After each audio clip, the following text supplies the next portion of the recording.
Bulletin में सबसे पहले आपको बताएं, जिना हाउस पर हमला करने वाले अफराद 72 घंटे में गिरफ्तार होने चाहिए। वजीर आजम की जानिब से हिदायत जारी कर दी गई हैं। जिन लोगों ने बदतरीन हरकत में हिस्सा लिया उनको सजाएं दी जाएंगी।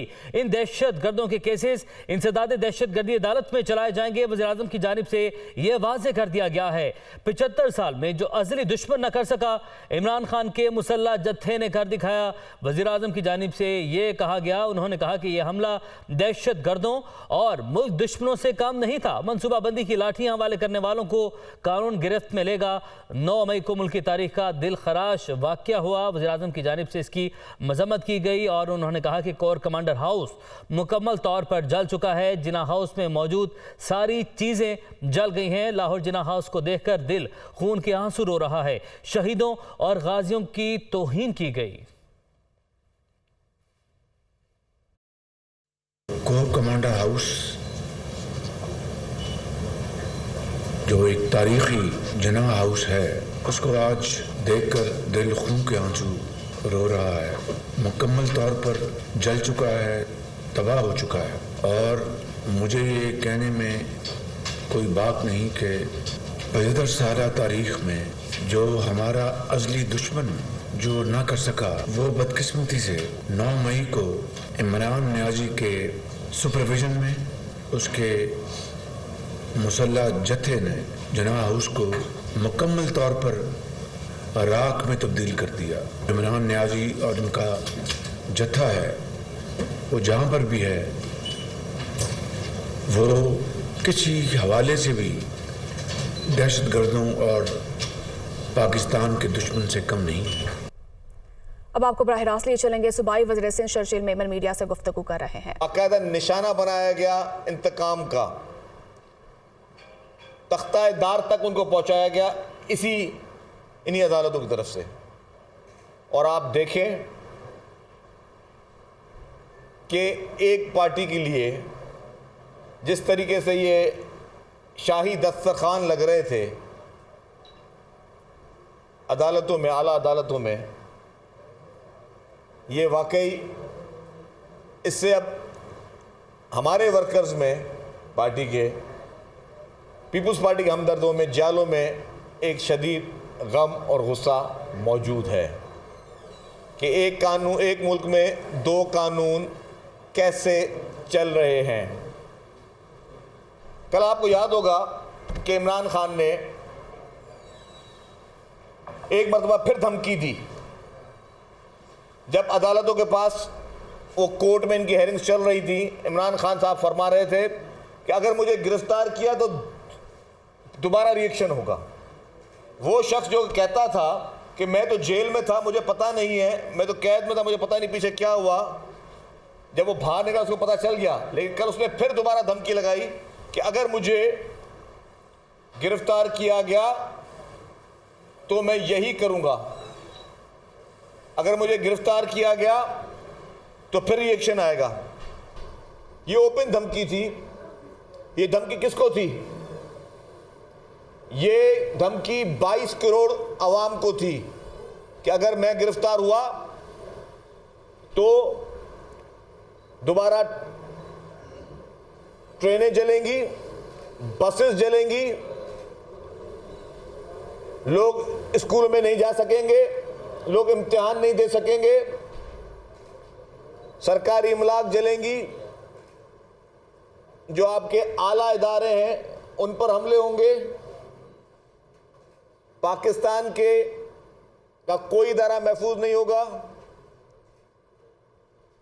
ये कल उसने फिर खान साहब ने पूरे पाकिस्तान के 22 करोड़ अवाम को धमकी लगाई है। कारोबार बंद होंगे और उसके बाद आप देखें कि डंडे के जोर पे वो शख्स सिर्फ पूरे मुल्क को चला रहा है। डंडे के जोर पे, बदमाशी के जोर पे, गुंडागर्दी के जोर पर पूरे पाकिस्तान को इस वक्त यरगमाल बनाया गया है। कानून को रौंदा गया और किसकी मदद से? अनफॉर्चुनेटली ये शख्स वाकई बहुत लकी है कि 2018 में कहां से सपोर्ट मिली और अब 2023 में उसको कहां से सपोर्ट मिल रही है। फिर इमरान खान ने कहा, कल उसकी एक और वीडियो आई मैं देखिए अदालती अहाते में बैठा हूं और मुझे किडनैप किया गया है। आप वीडियो देखें उसकी, इमरान खान की ना, क्या इस पे सुप्रीम कोर्ट या जिस अदालत में मौजूद था, जो अदालतें हमें कह रही थी, जो अदालतें कह रही थी कि जी इमरान खान जो है उसकी सजाएं सही थी, उसके बावजूद सुप्रीम कोर्ट ने कहा कि जी उसको उसकी गिरफ्तारी सही थी, फिर भी सुप्रीम कोर्ट ने कहा कि उसकी गिरफ्तारी जो है वो गलत थी। उसी अदालत का हाथ में बैठा बोल रहा है कि मुझे अदालत में बैठा मुझे किडनैप किया गया। तो किसने किडनैप किया? वो जजेस साहबान के लिए बोल रहा था कि मुझे किडनैप किया। अदालत के अहाते में चलो गिरफ्तारी तो ठीक नहीं, लेकिन जो बंदा अदालत की अहाते में बैठ के कह रहा है कि मुझे किडनैप किया गया, क्या ये जायज़ था ये बात कहना कि जो उसके मुंह में आए वो फरमा ले और पूरी दुनिया को मैसेज कि मैं अदालत में बैठा हूं और मैं किडनैप्ड हूं, और उसे कहा कि मैं 3 घंटे से मुझे किडनैप किया हुआ है, कोई नोटिस नहीं, कोई बातचीत नहीं। और जिस तरह मैं कहता हूं कि उसको एक ब्लैंकेट अप्रूवल मिल गई है, ब्लैंकेट उसको वो चीज़ मिल गई है कि उसको बेल दे दी जाए कि किसी भी केस में उसको गिरफ्तार ना किया जाए। और कितना ये खुदगर्ज, मतलबी और हिपोक्रेट शख्स है कि फौरी रात को कल अपने घर में पहुंचा, अपनी फैमिली के साथ पहुंचा, फैमिली पर पहुंचा। ये नहीं कि जो इसकी गलत तालीमात और गलत साजिशों की वजह से इसके वर्कर जेल में पड़े, उनसे जाकर उनकी तबीयत पूछ लेता। इसके अपने पार्टी के ओहदेदार जो जेलों में पड़े उनसे मिलने चला जाता, या हाई कोर्ट में बोलता जी मेरे साथियों को भी मेरे साथ छुड़ाओ। नहीं किया, क्योंकि इसका मकसद सिर्फ इसकी मैं है, मैं। ये फर्द वाहिद अपने लिए हर चीज़ करने के लिए तैयार है, लेकिन ये शख्स, इसके वर्कर्स जूते खाते रहे, वर्कर्स सड़कों पे आके तबाही बर्बादी फैलाते रहे, वर्कर्स पूरी कौम को यरगमाल फैलाते रहे, इसको कोई फ़र्क नहीं पड़ता। इसी तरीके से सऊदी अरब में भी हुआ था। सऊदी अरब में मदीना मुनव्वरा में मस्जिद नबी में जो पीटीआई के कहने पे जिन लोगों ने हरकतें की, 10-10 साल उनको सजाएं हुई, वो तो शाबाश हो इस गवर्नमेंट को। गवर्नमेंट ने कहा कि उनको माफ़ी दी जाए बाद में, वरना वो 10 साल वो लोग अपने जेलों में सड़ रहे होते और उनकी फैमिली, वो कफील अपने घरों को, उनकी फैमिली भूख मर रही होती।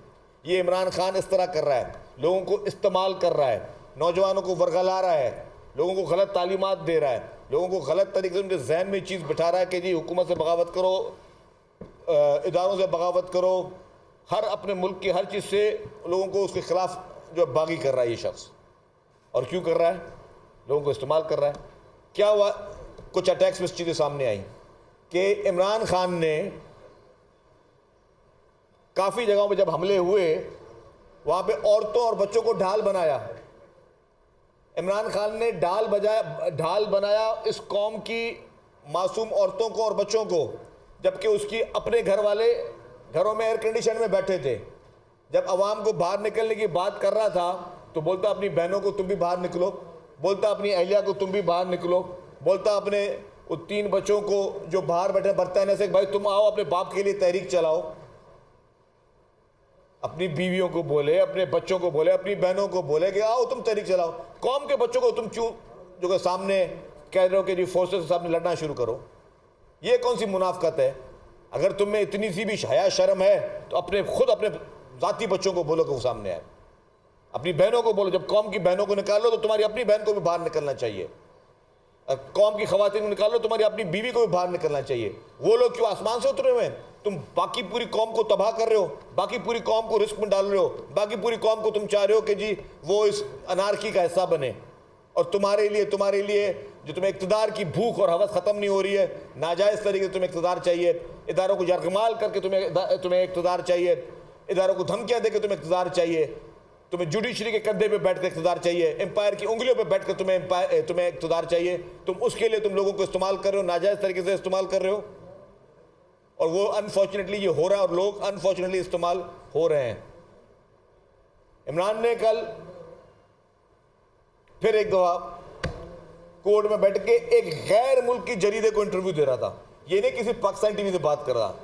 फिर उसने गैर मुल्की जरीदे से बात करते हुए हमारे मुल्क के एक अहम इदारे के सरबराह के लिए, फर्द वाहिद के लिए कहा।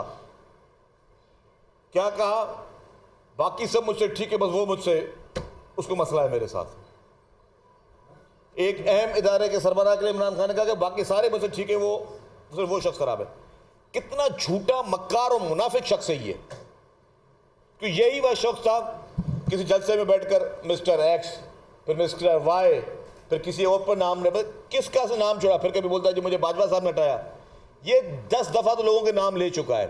सिर्फ उस इदारे की मैं बात करूँ, बाकी उसने पूरे पाकिस्तान, पूरी दुनिया के नाम दे दिए। अमेरिका से लेके उसने किसी शख्स को नहीं छोड़ा, किसी मुल्क को नहीं छोड़ा। लेकिन कल उसने बोला सिर्फ एक शख्स मेरे खिलाफ है, और वो भी डूब मरने का मुकाम है अपने मुल्क की किसी फोर्स के सरबराह के लिए, और वो भी वो फोर्स जो आपके लिए, आपके मुल्क के लिए, आपके मुल्क की सरहदों के लिए, आपके परेशानियों के लिए, जब आफतें आती हैं तो आफतों में आपके साथ वो लोग खड़े हुए हैं, अपने मुल्क की सरहदों की वो आपकी हिफाजत कर रहे हैं। उनके सरबराह को मलाइन सिर्फ इसलिए कर रहे हो तुम क्योंकि वो तुम्हारे कहने पे नहीं आ रहे। ये वो बदमाशी कि मैं भी पिस्टल निकालूं किसी को, किसी टीवी चैनल पे मैं चला जाऊं, उसके मालिक को बोलूंगा ये खबर चलाओ मेरे हक में, ये खबर चलाओ मेरे हक में, वरना तुम्हें मार दूं। ये वो यरगमाल बना रहा है, ये ब्लैकमेल कर रहा है। ये पाकिस्तान की हिस्ट्री का सबसे बड़े में बड़ा ब्लैकमेलर है। ये इदारों के सरबराहों को ब्लैकमेल कर रहा है। इसने जब जनरल बाजवा साहब के खिलाफ ये पूरी मुहिम चलाई तो उसका मकसद क्या था? वो तो रिटायर हो चुका था।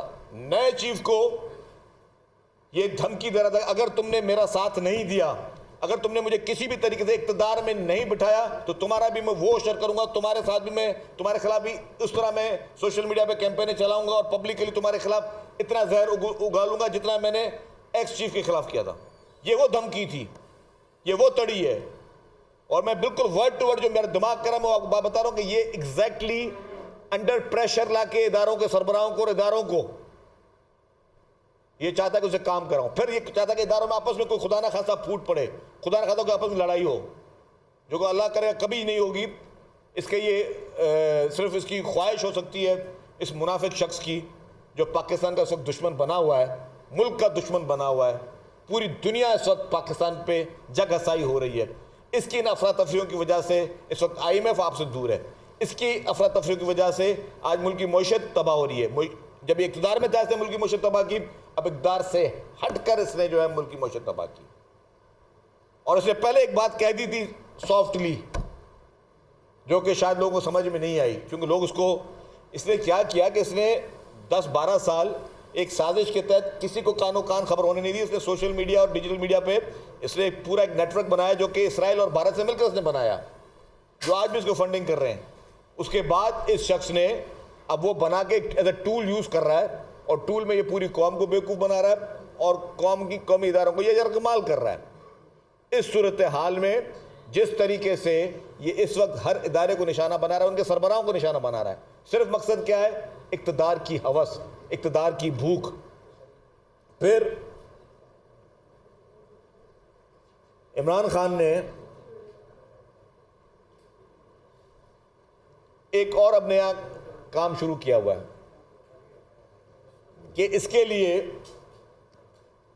लॉबियस्ट जो इसने हायर किए हैं बैरून मुल्क, जो हमारे दुश्मन ममालिक के मेजर लॉबियस्ट हैं, फिर बाकी से इंडिविजुअल कंपनी से मुख्तलिफ ममालिक में किए, वहाँ से उन ममालिक में बैठकर ये कुछ लोगों से अपने हक में स्टेटमेंट्स दिलवा रहा है, बयान दिलवा रहा है, ताकि इंटरनेशनली कोई माहौल पैदा करे। और इंटरनेशनल कम्युनिटी को ये क्या मैसेज दे रहा है कि जी पाकिस्तान में खुदा ना खासा कोई ह्यूमन राइट्स की कोई वायलेशन हो रही है। मैं वाज़ेह कर दूं कि पाकिस्तान में ह्यूमन राइट्स की कोई वायलेशन नहीं हो रही है। उसका रीज़न ये है कि इमरान खान को जब गिरफ्तार किया गया तो इमरान खान को करप्शन, चोरी, डकैती के इल्ज़ाम में गिरफ्तार किया गया। अगर इमरान खान में गैरत है, कहते हैं आज भी कौम से खिताब करना है, तो मैं इमरान खान से अपील करता हूं, अगर 1% भी इमरान खान में गैरत और शर्म और हया है, अगर वो सच्चा ईमानदार शख्स अपने आप को समझता है, तो वो बताए कि ये अल कादिर ट्रस्ट की स्टोरी क्या है, वो बताए कि इस डकैती की स्टोरी क्या है, बताए कि जितने भी उसने फॉरेन फंडिंग के केसेस में जो उसने अकाउंट छुपाए उसकी हिस्ट्री क्या है, वो बताए कि उसका पूरी आमदनी के तरीके और जिस तरह उसने जो 2 नंबरियाँ की हैं, जो शौकत खाना में उसने जिस तरह फंड्स में खुर्दोबुद हुई है, जो बाकी सारी इसके तोशा खाना की स्टोरीज हैं, एक एक चीज़ कौम को हल्फिया बताए। सिर्फ हाथ में तस्बीह पकड़ने से आपका ईमान मुस्लिम नहीं होता। आप में अगर सच्चाई ईमानदारी, आप एक एक चीज बताएं। ये आज दिन तक ये शख्स ये डिक्लेयर नहीं कर सका पाकिस्तान भर में कि इसके बच्चे कितने हैं, इसकी औलाद कितनी है। जो इस हद तक झूठा और मक्कार शख्स है, उस शख्स से क्या बैत कर सकते हैं। मैं किसी की ज़ाती ज़िंदगी भी नहीं जाना चाहता, किसी की ज़ाती ज़िंदगी में हमें कोई इंटरेस्ट नहीं है, हम इसको बुरा समझते। लेकिन जो शख्स अपने आप को सादिक और अमीन का सुप्रीम कोर्ट के चीफ जस्टिस साकिब निसार से एक सर्टिफिकेट लेकर घूम रहा है, तो सादिक अमीन साहब ये तो बता दो कि भाई हो कितने तुम लोग। तुम अपने घर की गिनती नहीं कर सकते, तुम 22 करोड़ आवाम की फिक्र करोगे आके। तुम अपने घर में इंसाफ नहीं दे सके, तुम पूरे 22 करोड़ आवाम को इंसाफ दोगे। मैं एक चीज़ और वीडियो चलाऊंगा, मैं चाहूँगा कि मीडिया के दोस्त दिखाएं, छोटी सी एक वीडियो बनाई है, इसका आखिरी बड़ी इंटरेस्टिंग है, लेकिन है बहुत इंपॉर्टेंट। मैं चाहता हूँ ये सब जरूर देखिए, फुल वॉल्यूम बढ़ाना। और वो क्या फरमा रहे थे आपने देख लिया कि जो काम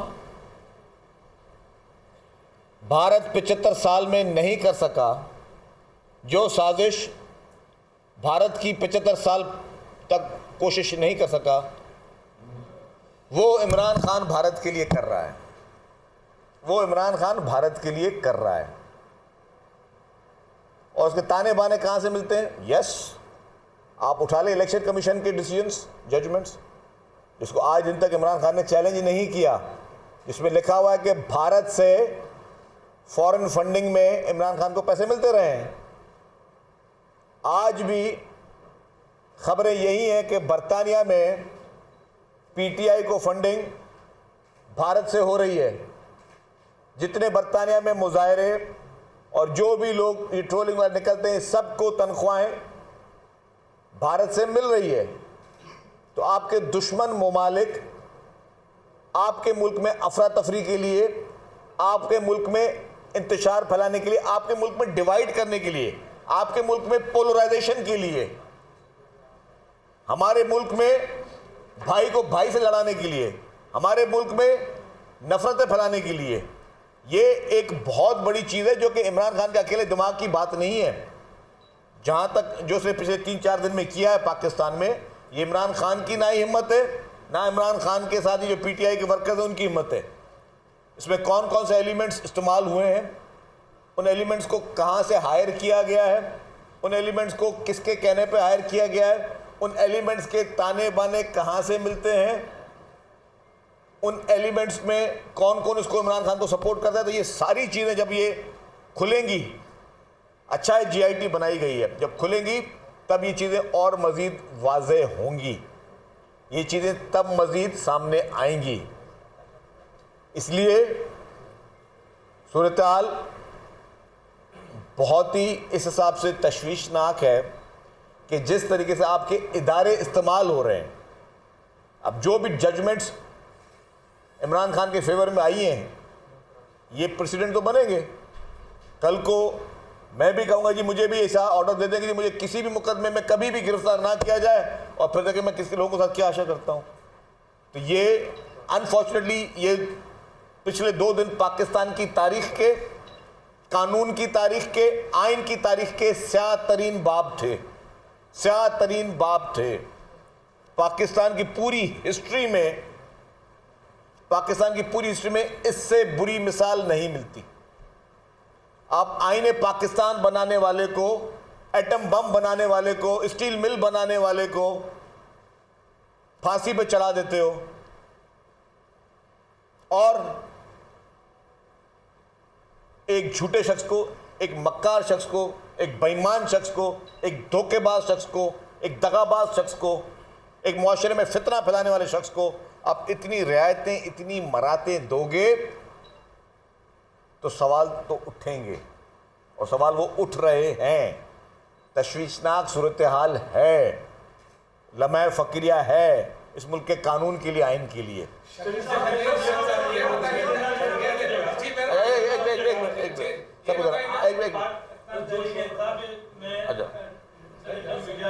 बात की है कि पीपल्स पार्टी और बेनजीर भुट्टो साहब जो गैर मुल्की फंडिंग है वो लेते रहे, और सदाम हुसैन से वो गैर मुल्की फंडिंग लेते रहे। ये किसने कही ये बात?